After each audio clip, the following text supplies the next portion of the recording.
하나님 말씀을 같이 보시겠습니다. 구약 성경 룻기 1장 19절에서 22절 말씀이 되겠습니다. 구약 성경 룻기 1장 19절에서 22절 말씀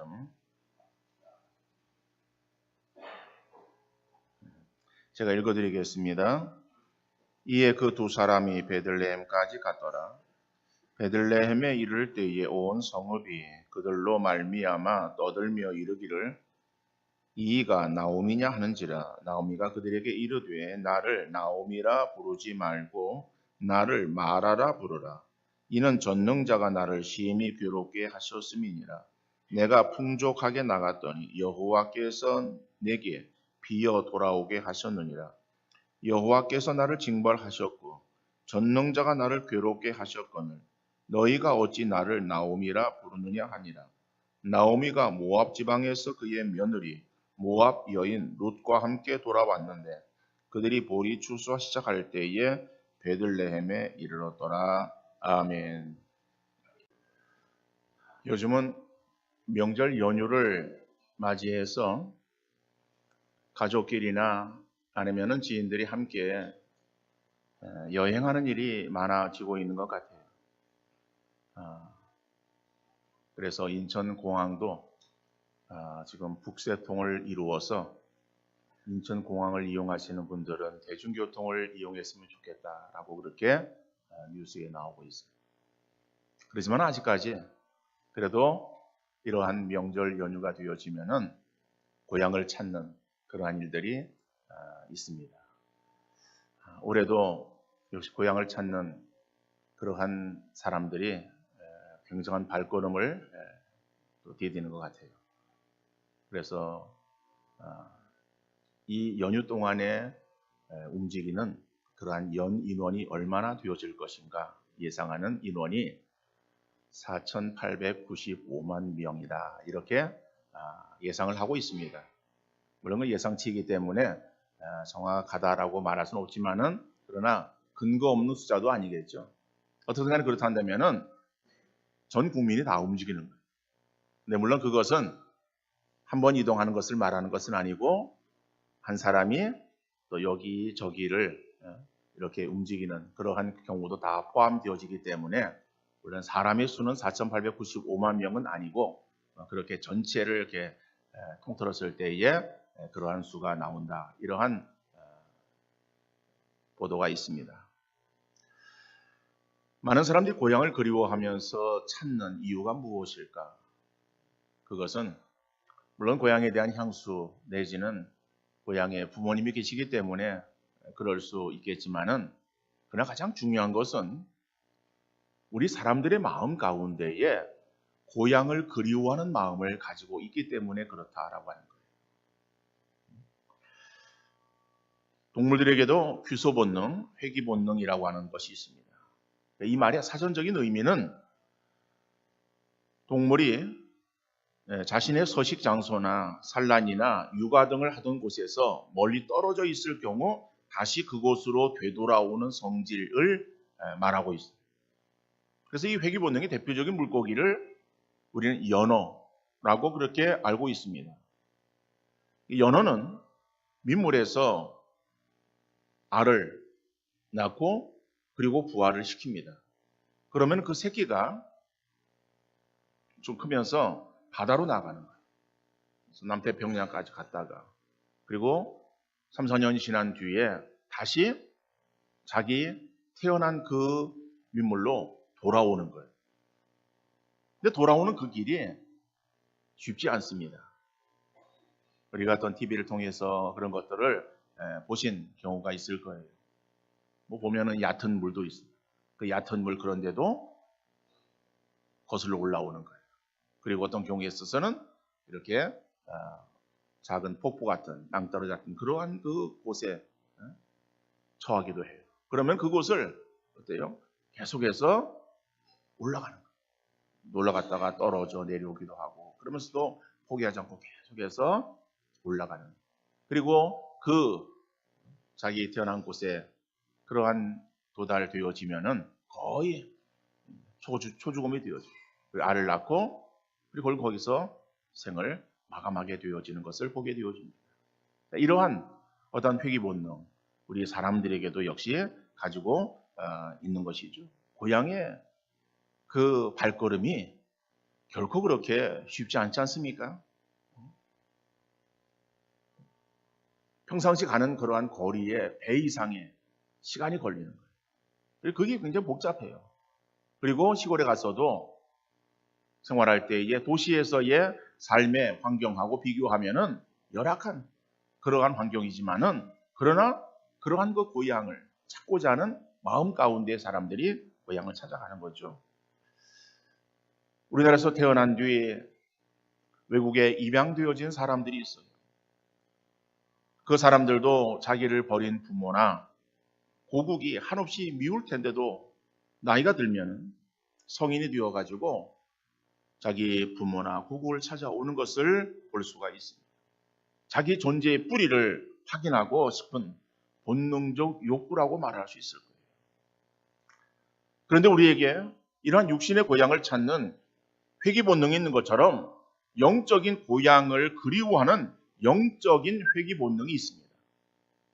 우리 인간에게는 육신의 고향이 소중하듯이 영적인 고향을 그리워하면서 소중하게 여기고 있다라고 하는 것이죠. 그래서 우리의 영적인 고향이 어디냐? 그것은 우리의 나온 바 하나님의 품. 그죠? 하나님이 계시는 천국. 우리 그렇게 성경이 말하고 있는 것을 우리가 알고 있어요. 그래서 우리가 그리워하는 그러한 그 마음들이 우리 인간 속에 있다라고 합니다. 전도서 12장 7절에 보니까 흙은 여전히 땅으로 돌아가고 영은 그것을 주신 하나님께로 돌아가기 전에 기억하라. 흙은 육체는 왔던 곳으로 돌아가는 땅으로 돌아가는 그리고 영은 그것을 주신 하나님께로 돌아가는 히브리서 11장 15절 16절 말씀에서도 그들이 나온 바 본향을 생각하였더라면 돌아갈 기회가 있었으려니와 그들이 이제는 더 나은 본향을 사모하니 곧 하늘에 있는 것이라 그랬어요. 하늘에 있는 우리의 본향, 그렇죠? 그 본향을 우리가 늘 그리워한다라고 합니다. 그런데 육신의 고향이 있어도 고향을 찾지 못하는 사람들, 이 사람들을 우리는 실향민이라고 합니다. 다시 말하면은 북한에 고향을 두신 분들, 그분들은 고향에 가고 싶어도 갈 수가 없어요. 막혀서 갈 수가 없는 그러한 분들, 그러한 분들은 우리 실향민, 고향을 잃어버린 그러한 사람들, 고향 잃어버리진 않았지만은 못 가는 거죠. 그래서 그러한 그 육신의 실향민들이 있는 것처럼 영혼의 본향을 찾지 못하고 잃어버린 그런 영적 실향민들이 있습니다. 오늘 이 자리에 나온 우리 모두 육신의 고향도 있고 그리고 또 영적인 고향도 가지고 있는 사람들, 물론 우리 가운데에 혹시 이북에서 내려오신 그러한 분들 혹시 계시면 그분들은 육신의 고향을 가지 못하는 안타까움이 있는 분들도 있을 수 있겠지만은 그러나 그것은 사정상 우리가 못 가는 것이지 고향이 없는 것은 아니잖아요. 그런데 영적인 그러한 그 본향, 이 본향을 잃어버린 그러한 영적 실향민들이 있다라고 합니다. 그 사람들이 육신의 고향을 찾아 떠나는 오가는 이 설 명절을 우리가 맞이하면서 진정 내가 가야 될 영적 고향에 대해서 생각해보는 우리 믿음의 성도 되어질 수 있기를 간절히 바랍니다. 우리가 그저 육신적인 그러한 어떤 명절을 맞이해서 그냥 부모, 형제, 친척들을 만나는 그러한 어떤 기쁨만을 우리가 누리기를 원하는 것이 아니라 물론 그런 기쁨도 우리가 누려야 되겠지만은 그러나 이러한 육신적인 그러한 고향을 찾는 그 모습들을 통해서 우리가 영적인 본향을 우리가 얼마나 그리워하고 그리고 얼마나 사모하는 마음들을 가지고 있는가 우리의 신앙의 모습을 한번 되돌아보는 그러한 귀한 시간 되어질 수 있기를 간절히 바랍니다. 오늘 본문의 말씀은 고향을 잃었다가 다시 되찾은 그런 한 가정을 우리에게 소개하고 있습니다. 첫 번째로 흉년을 피해서 모압으로 가는 것을 볼 수 있습니다. 물론 오늘 본문은 제가 19절로 22절의 말씀을 읽었지만은 1장 전체의 내용들을 받고 있습니다. 그래서 먼저 1절의 말씀을 같이 한번 봅니다. 룻기 1장 1절에요. 사사들이 치리하던 때에 그 땅에 흉년이 드니라. 유다 베들레헴의 한 사람이 그의 아내와 두 아들을 데리고 모압 지방에 가서 거류하였는데 라고 말씀하고 있습니다. 자, 한 사람, 근데 그 사람이 이제 이름이 나오는데 그 사람은 엘리멜렉이에요. 엘리멜렉이라고 하는 그런 사람이 있었는데 그 사람이 아내가 있었고 그리고 그 아내 사이에 두 아들이 있었어요. 네 식구죠? 자, 네 식구가 살고 있었는데 어디 살고 있었는가 하면 베들레헴에 살고 있었어요. 그런데 그곳에 흉년이 들었어요. 그래서 흉년을 피해서 그 가족이 모압으로 옮겨갔어요. 다시 말하면 모압 땅으로 이민을 갔습니다. 라고 하는 것이 1절에 나오는 내용입니다. 그런데 1절에서 보니까는 베들레헴에 흉년이 들었다라고 말씀하고 있어요. 그런데 그 흉년이 들었다라고 하는 그 말씀 앞에 첫 절에 지금 사사들이 치리하던 때에라고 하는 것을 말씀하고 있어요. 그러면 사사들이 치리하던 때가 어떤 때인가? 룻기는 이 사사 시대의 그러한 내용이에요. 그러니까 사사기, 룻기, 우리가 지금 보고 있는 사무엘, 그죠? 사무엘이 마지막 사사예요. 그러니까는 자 룻기가 이제 사사 시대의 그러한 기록이다 이렇게 볼 때에 그러면 사사 시대가 어땠는가라고 하면은 사사 시대는 계속 이게 반복되어지는 사이클 가운데 들어 있어요. 그러면서 그 사이클에 가장 이렇게 독특하게 반복되어지는 말이 있는데 그 말이 무슨 말인가 하면은 사사기 21장 25절의 말씀이에요. 사사기 21장 25절이 사사기 맨 마지막 절의 말씀입니다. 그때에 이스라엘에 왕이 없으므로 사람이 각기 자기의 소견에 옳은 대로 행하였더라. 근데 이 말씀은 사사기 21장 25절 한 절에만 나오는 말씀이 아니에요. 그 앞에 보면은 이 말씀이 계속 반복되어지고 있음을 볼 수 있습니다. 그러니까 사사 시대의 특징이 뭐냐? 왕이 없으므로 그들이 어떠한 분명한 지도자 없었어요? 없었기 때문에 자기의 개인의 어떠한 생각대로 자기의 소견에 옳은 대로 행하였다. 그런데 자기의 생각에 옳은 대로 자기의 소견에 옳은 대로 행한 결과가 뭐냐? 하나님을 떠났더라. 하나님을 떠났을 때 하나님께서 그들에게 어려움을 주시는 거예요. 그러니까 어려움 가운데 그들이 하나님 앞에 부르짖고 하나님께서 부르짖을 때 그들에게 사사를 주셔서 사사가 등장해서 그래서 그 어려움을 제거하고 그리고 그 평안을 잠시 주고 그리고 그 사사가 죽고 그리고 또 좀 시간이 지나가면서 그들은 다시 또 자기의 소견에 옳은 대로 행하는 하나님을 떠나는 그러한 일들을 반복하다가 하나님께로부터 또 징계를 받고 이런 것이 계속 이 사사시대의 하나의 어떤 사이클이에요. 그런데 사사기 21장 25절 마지막 절에 그 말씀을 하고 있어요. 그러면서 룻기 1장 1절 시작되어지는 말씀에 뭐라고 말하고 있습니까? 사사들이 치리하던 때라고 하는 것을 말하고 있어요. 그러니까는 지금 말하면 룻기 1장 1절에서 사사들이 치리하던 때라고 하는 것은 무엇을 의미하고 있는가 하면은 사사기 마지막 그 장의 절에 나오는 그 내용을 받고 있어요. 그러니까는 하나님을 떠나고 자기의 소견에 옳은 대로 행하던 그러한 때에 베들레헴에 뭐가 있었어요? 흉년이 들었다라고 말합니다. 그래서 흉년이라고 하는 것을 우리가 그냥 일반적인 자연재해로만 생각할 수 있는 것은 아니다라고 하는 거예요. 성경에 우리에게 있어서의 나타나는 그러한 현상들은 그냥 뜻없이 아무런 의미 없이 던져지는 그러한 말이 아니에요. 그 말 하나하나는 의미를 가지고 있습니다. 그리고 흉년이라고 하는 것도 하나님의 어떤 뜻이 들어있는 그러한 사건이에요. 단지 그냥 비가 오지 않아서 기근이 그 땅에 있었다라고 하는 의미로 끝나는 것이 아니다라고 하는 거예요. 우리가 흉년이 들었다라고 하면은 먼저 떠오르는 그런 사람이 있죠. 창세기에 누구예요? 아브라함.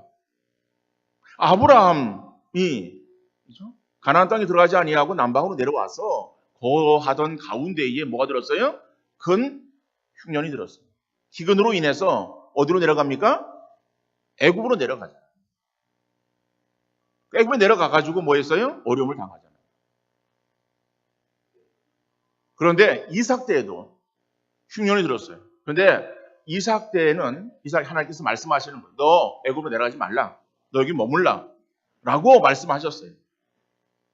그래서 이삭은 블레셋 땅에 머물어요. 그 땅에 머물면서 그랄 지방에 머물거든요. 머무는 가운데에 물론 이삭에게도 그랄 왕이 이삭의 아내를 또 넘보는 그러한 위기를 만나게 되어지지만 하나님께서 막아주세요. 그러나 그러한 어떠한 잠깐의 위기가 지나고 나서 계속 거기에서 있었을 때에 그 흉년에 그러한 그 시기였었지만은 성경은 뭐라고 말하는가 하면은 이삭이 그 해에 농사하여 100배나 얻었고라고 말씀합니다. 100배 얻은 것이 언제인가 하면 흉년의 때예요.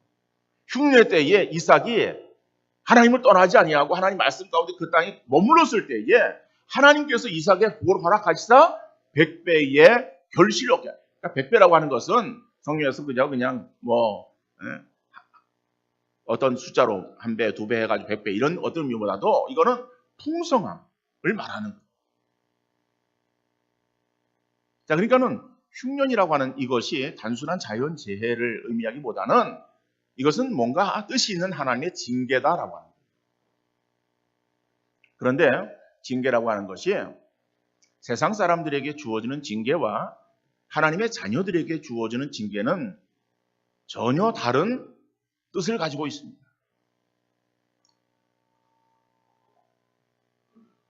징계는 어려움이에요.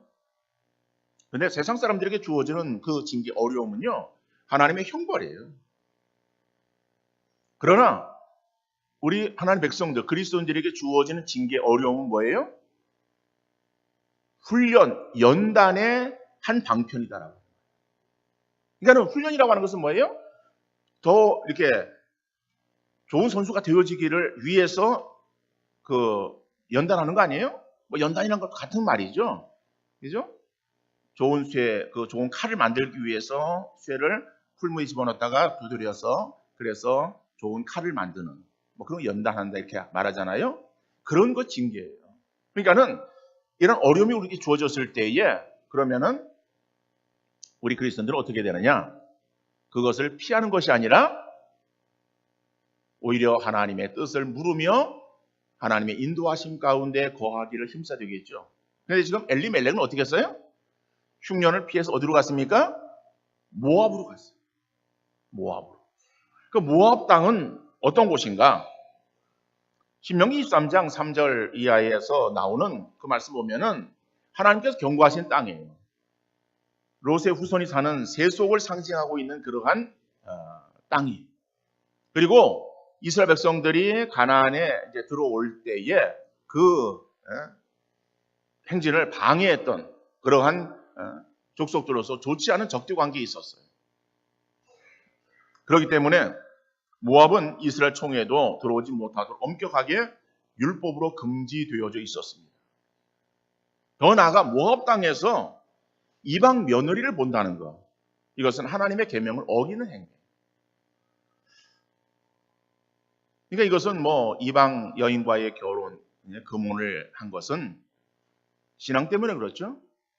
그러니까 솔로몬이 이방 여인들을 아내로 얻었어요. 아내를 얻은 결과가 어떻게 됐습니까? 결국 솔로몬이 신앙에서 파멸하는 그러한 결과를 초래했던 거예요. 이거는 여자를 잘 얻어야 되는 거예요. 여자를.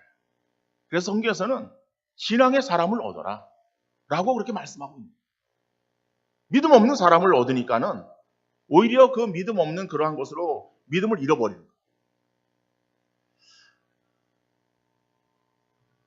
다시 말하면은 엘리멜렉의 가정에 베들레헴에 살고 있었는데 그 땅에 흉년이 들었다. 그러면은 흉년이 들었을 때에 흉년을 피해서 모압 지방으로 그죠? 가는 것이 아니라 오히려 그 곳에서 하나님의 도우심과 하나님의 인도하심을 바라는 그러한 믿음의 결단 그리고 또 믿음의 힘씀이 필요했다라고 하는 거예요. 그런데 엘리멜렉은 그러지 아니하고 모압으로 내려갔다. 그러니까 모압으로 내려갔다라고 하는 것은 이방 땅으로 내려갔다. 세상으로 내려갔다라고 하는 것을 말합니다. 여기서 말하고 있는 것은 모압 땅으로 내려갔다라고 하는 것은 영적인 의미로 뭐예요? 이것은 하나님을 떠나서 육신의 만족과 쾌락과 즐거움을 위해서 세상으로 내려가는 것을 말하는 거예요. 오늘 우리 가운데에 이러한 사람들도 종종 볼 수가 있습니다.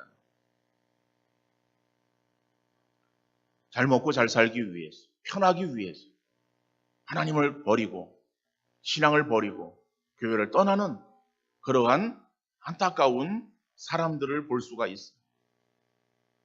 신앙을 버리고 세상으로 가면은 그리고 자기 뜻대로 자기 마음대로 다 되어질 것 같지만은 그것이 아니거든요.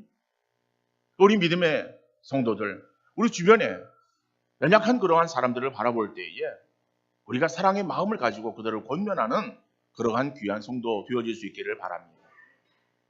가면 가고 말면 말고 뭐 자기 일 자기 알아서 하는데 라고 하는 그러한 모습보다는 오히려 안타까운 마음을 가지고 기도하면서 정말 그 영혼이 하나님께로부터 떨어지지 않냐고 멀어지지 않도록 우리가 그들을 위해서 정말 힘써 기도하는 그러한 우리의 신앙의 자세가 되어야 할 것이다라고 하는 것이죠. 오늘 본문의 엘리멜렉은 모압으로 내려갔다. 이것은 결국 하나님을 떠나는 그러한 모습을 나타내고 있는 것이다라고 합니다. 자, 그러면은 이 모압 땅에 간 엘리멜렉이 어떻게 되었는가라고, 잘 살고 잘 먹고 잘 지냈겠는가? 두 번째로 보니까는 모압 땅에서 시련을 당하게 되어집니다. 물론 19절 말씀은 아니고 그 앞에 나오는 3절 말씀 보니까는 나오미의 남편 엘리멜렉이 죽고 나오미와 그의 두 아들이 남았으며 말씀하고 있어요. 그리고 이어지는 5절 말씀을 보면은 말론과 기럨 두 사람이 다 죽고 그 여인은 두 아들과 남편의 뒤에 남았더라. 여러분, 잘 살기 위해서, 잘 먹기 위해서, 그래서 더 나은 그러한 환경을 찾아서 모압으로 내려갔잖아요. 모압으로 내려갔으면은 거기에서 잘 지내야 될 거 아니에요? 잘 살아야 될 거 아니에요? 성경은 뭐라고 말하고 있습니까? 나오미의 남편이 죽었어요. 여러분, 오늘날에 우리의 이 상황 속에서 우리가 이 말씀을 이해하면은 안 됩니다. 오늘날에는 여자들이요, 능력 있는 그러한 여자들이 많아요. 그리고 세상이 이제는 여자들이나 남자들이나 자기 능력대로 일할 수 있도록 그렇게 배려를 하고 있어요. 그러다 보니까 여자들이 할 수 있는 일들이 많아진 거예요. 그러다 보니까는 결혼을 안 하고선 혼자 살아도 살 수 있을 것 같으니까는 결혼을 자꾸 기피하는 그러한 경향이 있는 것 같아요. 그것은 바람직한 것은 아니에요. 그죠? 여기 결혼을 대상에 되는 사람들은 다 어디 간 것 같아요. 없는 사람들끼리 있으니까 제가 얘기합니다만 결혼하는 거 하나님의 원하시는 거예요. 하나님께서 아담을 만드시고 하와를 짝지어 주셨잖아요. 결혼은 하나님의 섭리예요. 그리고 생육하고 번성하라고 말씀하셨어요.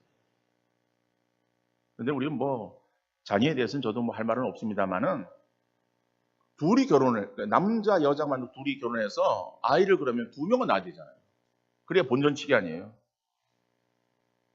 근데 결혼을 해가지고 아이를 한 명도 안 낳는 지금 현재 우리 이 출산의 이 통계가 0.9 2인가 얼마 9 얼마예요. 그러니까 1이 안 돼요. 1이 안 돼요. 그러니까 여러분 이렇게 떨어지면요, 이건 참 문제라고 생각하지 않아요? 자, 근데 오늘의 시대는 어떤 여자들이 살아갈 수 있는 그런 시대예요. 그런데 여러분, 우리 어렸을 때를 생각해 보면은요, 여자들이 혼자 살기 어려웠어요. 그래서 부모들은 어떻게 해요? 식구를 줄여야죠. 집도 지금 마땅하기 어려운데, 지금 딸 가진 그러한 가정들이 있어서는 자꾸 식구를 조금 줄여야 돼요. 식구 줄일 수 있는 것이 무언가 하면 빨리 씨 보내는 거예요. 그 여자들도요, 혼자는 못 살아가요. 할 수 있는 일이 없어. 그냥 남편을 잘 만나는 거. 이게 행복한 삶의 아주 지름길이었어요. 이것은 여자를 비하해서 지금 제가 말씀드리는 것이 아니라 우리의 우리 예전에 그러한 시대적인 상황이 그랬다라고 하는 거예요. 근데 여러분, 몇천 년 전에 지금 이 사사시대에는요, 더 했겠죠. 여자가 할 수 있는 일이 없어요. 산업의 구조가 그렇게 발달되지 않았어요. 그렇기 때문에 여자는 남편을 의지하며 살아야 돼요. 남편은 아내의 의지의 대상이에요. 그래서 의지할 대상이 없는 과부는 불쌍한 사람이에요. 네, 지금의 상황에서의 이야기 아닙니다. 성경 당시에 그런 상황이 그랬다라고 합니다. 그런데 보세요. 나오미가 남편을 잃었어요. 의지할 대상이 없죠? 그러면 남편을 잃어서 의지할 대상이 없으면은 누구를 바라봐야 됩니까? 아들을 바라봐야 됩니다. 그래서 우리 여자들은, 그죠? 처음엔 아버지를 바라보다가, 그 다음에 뭐예요? 남편을 바라보다가, 그 다음 뭐예요? 아들을 바라보고. 그렇거든요? 근데, 바라봐야 될 남편이 먼저 떠났어요. 그리고 아들을 바라봐야 되는데, 바라봐야 될 아들도 뭐예요? 죽었어요. 그런데 이 말론과 기론이라고 하는 이 아들들은요, 이름이, 그 뜻이, 말론은 병자라고 하는 뜻이고, 그 다음에 기론은 허약이라고 하는 뜻을 가지고 있어요. 그러니까 아마 이 아이들이 태어날 때에 굉장히 약하게 태어난 것 같아요. 그래서 참 이 약한 그러한 아이들 이래가지고 이름을 말론 기륜이라고 지었던 것 같아요. 그러니까 이제 그 약한 그러한 허약한 그러한 자녀들이기 때문에 그래서 빨리 결혼이라고 시켜가지고 아이를 좀 낳아야 되겠다 이런 마음에서 그래서 나오미가 빨리 결혼을 시켰는지 모르겠어요. 그래서 말론과 기륜이 결혼을 했어요. 근데 결혼했는데 모압 여자들과 결혼을 했어요. 결혼을 하고 나서 얼마가 됐는지 모르지만은 그 두 아들도 죽었어요. 그럼 나오미는 지금 뭐예요? 의지할 대상이 없는 거예요. 하나님을 바라봐야 되는 하나님을 떠나서 그러면 세상으로 나왔어요. 세상에 나왔으면 자기의 남편을 바라보고 자녀들을 바라보고 삶을 살아야 되는데 그런 의지 대상들이 다 하나님께서 거두어 가신 거예요. 그러니까는 나오미가 남게 되어지고 그 다음 말론과 기론의 부인들이 남게 되어지고 세 과부가 남게 되었잖아요. 그래서 다시 말씀드리자면 그 당시에는 여자들이 살아갈 수 없어. 특별히 과부들이 살아가기에는 아주 힘듭니다. 혼자 먹기도 힘든데 세 명의 과부들이 같이 붙어가서 산다는 그거는 더 힘들었어요. 그래서 나오미가 얘들아 너희들은 모압 여인들이고 나는 이제 고향으로 돌아갈 터인데 너는 너희들의 남편을 또 찾아서 나를 떠나라 라고 얘기를 하는 거예요. 그러니까 첫째 오르바가 그 어머니 이야기를 듣고 그러면 어머니 말씀대로 제가 가겠습니다. 그리고 이제 어머니를 떠나는 거예요. 둘째 자부 룻이 나는 어머니를 떠나지 않겠습니다. 어머니 가는 곳에 내가 어디든지 가고 어머니가 섬긴 하나님이 나의 하나님이 하나님으로 섬기겠습니다 라고 죽어도 엄마를 떠나지 않겠다라고 고집을 피우는 거예요. 그러니까는 나오미가 룻을 데리고 베들레헴으로 돌아오게 되어지죠. 자, 그런데 그 전에 이제 그러니까는 그 모압 땅에 살 때에 바로 그 세 과부가 남게 되었다라고 하는 것을 우리가 알 수 있습니다. 하나님을 떠난 그러한 그 결과 그것은 만족이 아니라 패망이다. 우리가 성경을 통해서 볼 때에 하나님을 떠난 그러한 그 백성들의 삶에 어떠한 결과가 주어졌는가라고 하는 것을 우리가 생각해 보면은 잘 되어진 그러한 일들은 없습니다.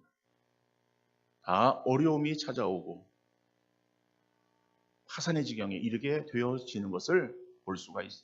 그러니까는 믿음의 사람은 어떠한 경우든지 하나님을 떠나서는 우리가 살아갈 수가 없는 존재들이다라고. 마치 물고기가 아무리 자기가 힘이 있고 수영을 잘한다 그래가지고 물 밖으로 튀어나가면은 살 수 있겠어요?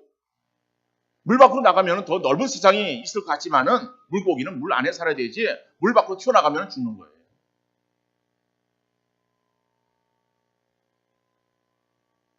결국 세 번째로 오면은 고향 땅으로 돌아오는 나오미를 볼 수 있습니다.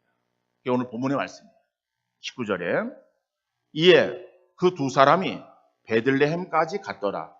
베들레헴에 이를 때에 온 성읍이 그들로 말미암아 떠들며 이르기를 이 이가 나오미냐 하는지라.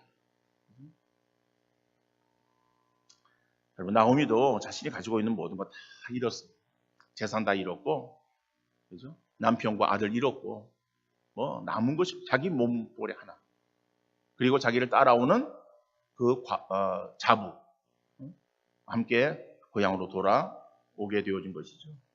자, 그런데 중요한 것은 나오미가 모든 것을 다 잃었다고 할지라도 잃고 난 뒤에 다시 고향으로 돌아왔다라고 하는 것. 이것은 우리에게 어떠한 의미를 던져주고 있는가 하면은 그가 하나님을 다시 찾았다라고 하는 것을 말씀하고 있어요. 우리가 예수님의 비유 가운데서 신약에 우리는 뭐 돌아온 탕자라고 하는 그러한 그 명칭으로 그 비유를 잘 알고 있어요. 근데 그거는 하나님의 사랑을 우리에게 나타내 보여주고 있는 그러한 말씀이죠. 아버지에게 두 아들이 있었는데 둘째 아들이 자기에게 돌아올 분깃을 달라고 요구하고 그 분깃을 가지고 타향에 갔다라고 말합니다. 그래서 그것은 유산 상속으로 우리가 볼 수 있는데 유산은 아버지가 돌아가셨을 때에 받을 수 있는 거예요. 그런데 이것은 아버지 살아계실 때에 자기의 몫을 달라고 하는 것, 이것은 뭐 때를 써서 가져간 것과 마찬가지예요. 어떤가 자기 몫을 챙겨가지고 그리고 타향에 갔어요. 가면 그 돈 가지고 뭐 잘 살 수 있을 것으로 생각을 했는지 모르겠어요. 근데 결과는 어떻게 됐습니까? 거기에서 그 돈을 허랑방탕했어요. 그리고 돈을 다 탕진합니다. 탕진하고 나니까는 돈 있을 때는 사람들이 모여들어요.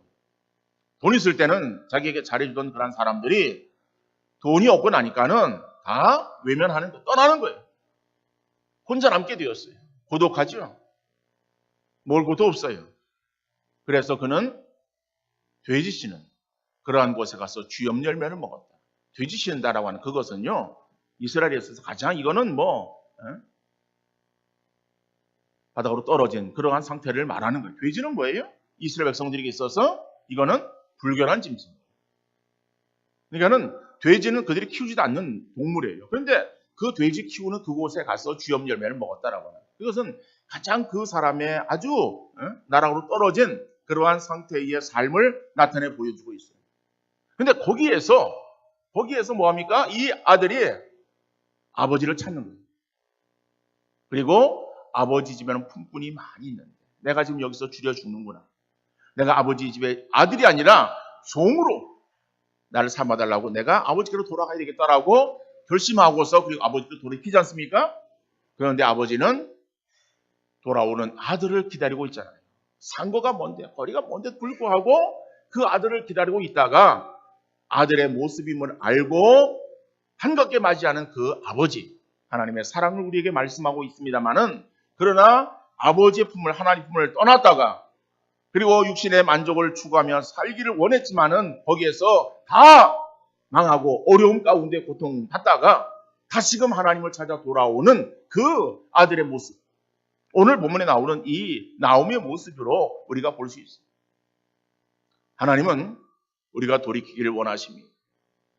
우리가 늘 하나님께 붙어있기를 원하시는 하나님이세요.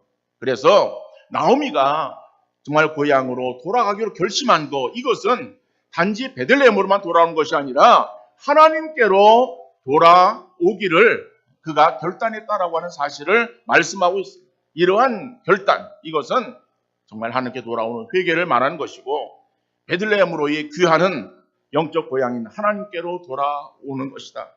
하나님께로 돌아오면은 하나님 우리를 회복시켜 주시는 하나님이십니다.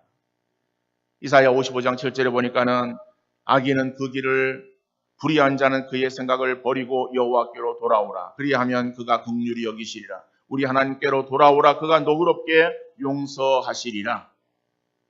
물론 오늘 지금 여기서 예배드리는 우리 성도님들에게 있어서는 별로 이 말씀의 의미가 그렇게 크게 와닿지 않을 줄로 압니다마는 여러분, 우리의 심령이 하나님께로 떠나 있다고 할 때에, 그리고 하나님께서 우리가 돌이킬 기회를 주실 때에 우리가 하나님께로 돌이키는 자는 지혜로운 자이고 복된 자임을 믿으시기를 바랍니다. 그렇다면 우리가 하나님께 붙어있는 우리의 심령이 되어졌을 때 우리가 늘 하나님 앞에 감사하며 살아가는 우리 모두 되어질 수 있기를 간절히 바랍니다. 꼭 매를 맞고 돌아와야 그게 간증거리고 그게 무슨 신앙 있는 사람의 모습은 아니에요.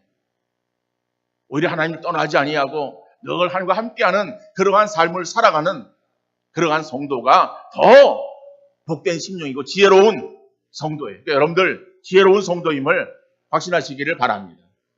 그리고 우리가 설명절, 우리가 친족들을 만나고 가족들을 만나고 그럴 때에 바로 우리가 가지고 있는 이 영적 본향, 이것을 다른 사람들에게도 소개해줘요. 왜냐하면 그들은 영적 실력입니다. 영적 고향을 잃어버린 사람들이죠. 그 영적 고향을 잃어버린 사람들에게 영적 본향에 갈 수 있는 길을 알려주는 것, 이것은 우리가 해야 될 일이다라고 합니다. 요한복음 14장 6절에 내가 곧 길이요 진리요 생명이니 나로 말미암지 않고는 아버지께로 올 자가 없느니라 말씀하고 있어요. 그러니까는 오직 예수 그리스도, 그분이 하나님께로 가는 길이다. 우리가 정말 예수님을 증거하고 그리고 그들이 영혼의 구원함을 이루길 위해서 예수 그리스도를 소개하고 구원의 그러한 도리를 여러분들이 증거하는 여러분들의 귀한 입술들 되어질 수 있기를 간절히 바랍니다. 그래서 이런 명절 그냥 단순히 우리가 서로 떨어져 있던 우리 얼굴들이 서로 함께 대면하면서 기쁨을 나누는 그것으로만 그치지 말고 더 나가서 그들에게 영적인 본향을 소개하는 그러한 귀한 시간들 되어지셔서 정말 우리의 만남이 일적인 만남으로 끝나는 것이 아니라 영원한 만남으로 이어지는 아름다운 그러한 가족 공동체 이루어 갈 수 있기를 바랍니다. 이 일을 위해서 우리가 이러한 어떠한 설 명절이라고 하는 그러한 시간들을 우리에게 하나님께서 우리에게 주셨다라고 하는 것을 기억하셔서 이러한 것의 의미를 바로 새기며 선용하는 믿음의 복된 성도 되어질 수 있기를 주님 이름으로 축원합니다.